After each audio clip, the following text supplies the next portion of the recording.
Morning student. आज से हम एक नया सब्जेक्ट जेनेटिक्स शुरू करने जा रहे हैं, जिसमें हम पढ़ेंगे कि जेनेटिक्स क्या होती है तथा इसका नर्सिंग में क्या रोल है तथा इससे रिलेटेड जो भी डिजीज़ या सिंड्रोम आएंगे हम सब के बारे में पढ़ेंगे। तो शुरू करते हैं जेनेटिक्स। अगर बात डेफिनेशन की करें तो genetics is a branch of biology concern with the study of genes, genetic variation and heredity in organism. यानी कि बायोलॉजी की वो ब्रांच जिसके अंदर स्टडी की जाती है किसी भी ऑर्गेनिज्म में पाए जाने वाले gene, genetic variation and heredity की, तो उसी को ही जेनेटिक्स कहते हैं। यानी कि किसी भी ऑर्गेनिज्म में पाए जाने वाले जीन, जेनेटिक वेरिएशन या हेरिडिटी, तो उनकी स्टडी जिस ब्रांच में कर रहे हैं बायोलॉजी की में, वही जेनेटिक्स होती है। अब बात करते हैं हेरिडिटी की। तो हेरिडिटी क्या है? It is a process by which feature and characteristic are passed on from parents to their children through their sexual reproduction. ये एक प्रोसेस है जिसमें फीचर एंड कैरेक्टरिस्टिक जो हैं वो माता पिता से बच्चे में जाते हैं। तो गुणधर्मों का एक पीढ़ी से दूसरी पीढ़ी में जाना, यानी कि माता पिता से बच्चे में जो है वो गुणधर्मों का जाना ही हेरिडिटी कहलाता है। अब बात करते हैं जीन की। तो a unit of information inside a cell which control what a living things will be like. यानी कि एक यूनिट होते हैं जो कि सेल के अंदर प्रेजेंट होते हैं और क्या कंट्रोल करते हैं कि जो लिविंग थिंग्स है वो कैसा होगा। यानी कि सेल के अंदर रहेंगे और जो लिविंग थिंग्स है वो कैसा होगा, इसका निर्धारण कौन करेंगे? जीन करते हैं। अगले उसकी देखें तो gene are passed from parents to children. जो जीन है वो पास होते हैं कहाँ से? माता पिता से चिल्ड्रंस के बीच में। तो ये भी जो माता पिता से बच्चे में जाते हैं, एक पीढ़ी से दूसरी पीढ़ी में जाते हैं।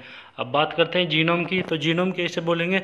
The complete set of gene in a cell और लिविंग थिंग्स। यानी कि किसी भी सेल या जो लिविंग थिंग्स जो सजीव प्राणी है उसमें जो जीन पाए जा रहे हैं तो उन कंप्लीट जीनों को ही जीनोम कहते हैं। तो किसी भी सजीव प्राणी या सेल में पाए जाने वाले कंप्लीट जीन ही जीनोम कहलाते हैं।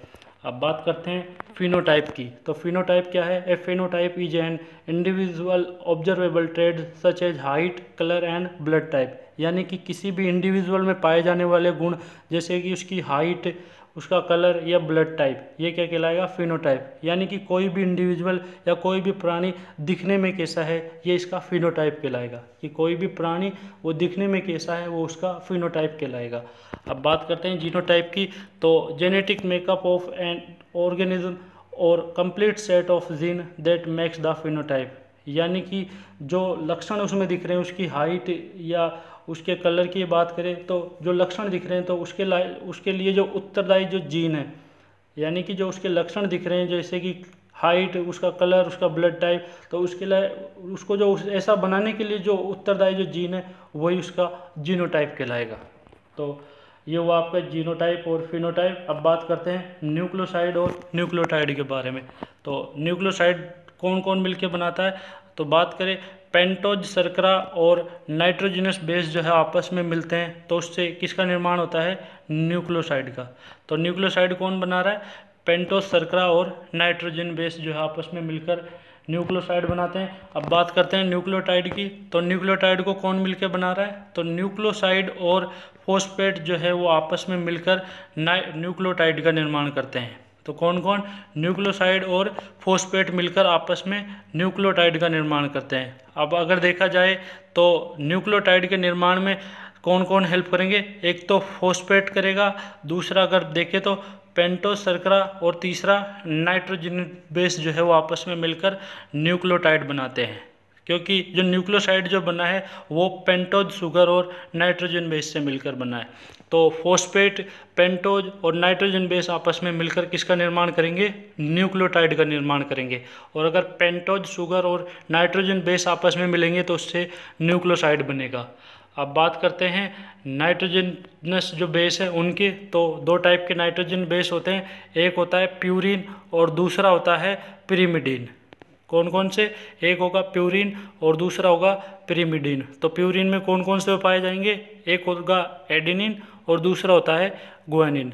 और पिरिमिडीन की अगर बात करें तो पिरिमिडीन में साइटोसिन और साइटोसिन के अलावा थायमिन और यूरेसिल दो होते हैं। अब बात करते हैं अगर डीएनए में नाइट्रोजन बेस की, तो प्यूरिन के अंदर एडेनिन और गुआनिन ही पाए जाएंगे। और पिरिमिडीन की अगर बात करें तो पिरिमिडीन में साइटोसिन और थायमिन पाए जाएंगे। तो डीएनए में प्यूरिन जो है वो एडेनिन और गुआनिन, और पिरिमिडीन की अगर बात करें तो साइटोसिन और थायमिन पाए जाएंगे। अब बात करते हैं आरएनए की। तो आरएनए में जो प्यूरिन है वो डीएनए की तरह ही एडेनिन और गुआनिन पाए जाएंगे। पिरिमिडीन की अगर बात करें तो पिरिमिडीन जो है साइटोसिन और साइटोसिन में के अलावा जो थायमिन है उसके स्थान पर आरएनए में थायमिन के स्थान पर यूरेसिल पाया जाता है। थायमिन के स्थान पर यूरेसिल जो है वो आरएनए में पाया जाता है।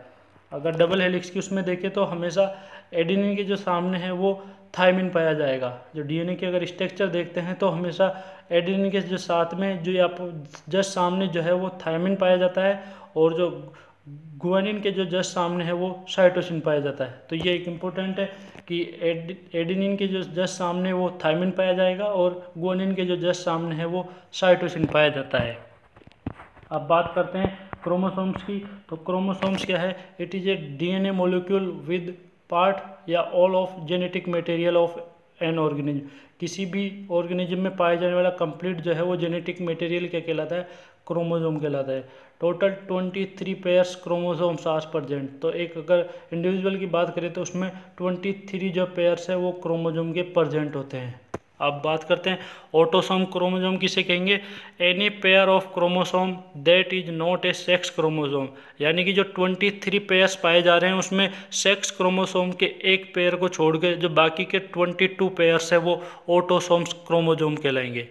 यानी कि जो सेक्स जो क्रोमोसोम है, जो 23वें नंबर का जो क्रोमोसोम जो पेयर है वो अगर उसको हटा दे तो बाकी की जो 22 बचेंगे वो ऑटोसोम्स क्रोमोसोम्स कहलाएंगे। अब अगर एलोसोम्स की बात करें, the sex chromosome is also known as और एलोसोम्स। यानी कि जो 23 जो पेयर्स पाए जा रहे हैं उसमें जो सेक्स क्रोमोसोम पाया जा रहा है, जो सेक्स क्रोमोसोम का जो पेयर पाया जा रहा है वो एलोसोम्स कहलाता है। जो 23rd पेयर का जो 23वें नंबर का जो पेयर होता है वो एलोसोम्स कहलाता है, जो कि सेक्स क्रोमोसोम होता है।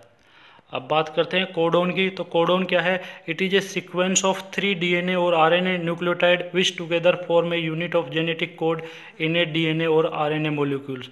यानी कि एक 3 जो है वो न्यूक्लियोटाइड का एक सीक्वेंस होता है जो कि किसको बनाता है? जेनेटिक कोड को।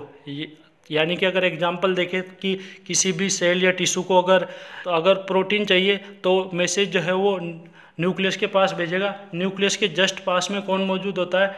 डीएनए।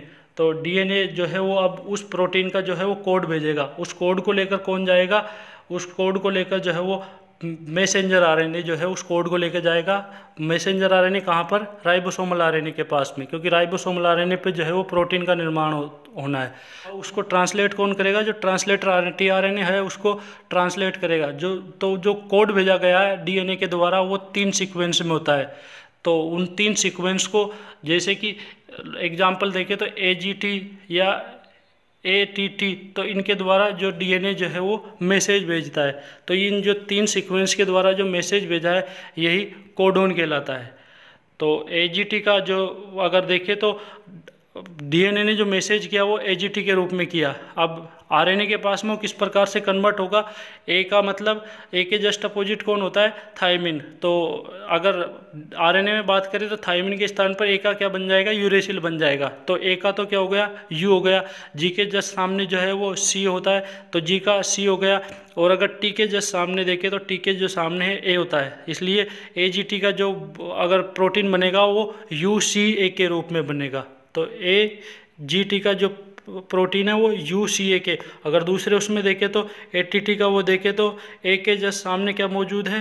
ए के जस्ट सामने जो है वो टी है, यानी कि थायमिन। अब आरएनए के पास मैसेज आया तो आरएनए थायमिन तो नहीं बना, थायमिन की जगह क्या बनता है? उसमें यूरेसिल बनता है। तो ए का तो क्या हो गया? यू हो गया। अब बाकी जो टी की बात करें तो टी के जस्ट सामने ए होता है तो टी का ए और दूसरे जो टी है उसका भी ए हो जाएगा। तो ए टी टी का जो है वो कोड क्या हो जाएगा? यू ए हो जाएगा। तो ये आपके कोडोन हुआ। अब बात करते हैं रोल ऑफ नर्स या नर्सिंग इन जेनेटिक्स की। नर्स या जो नर्सिंग है उसका जेनेटिक्स में क्या रोल है?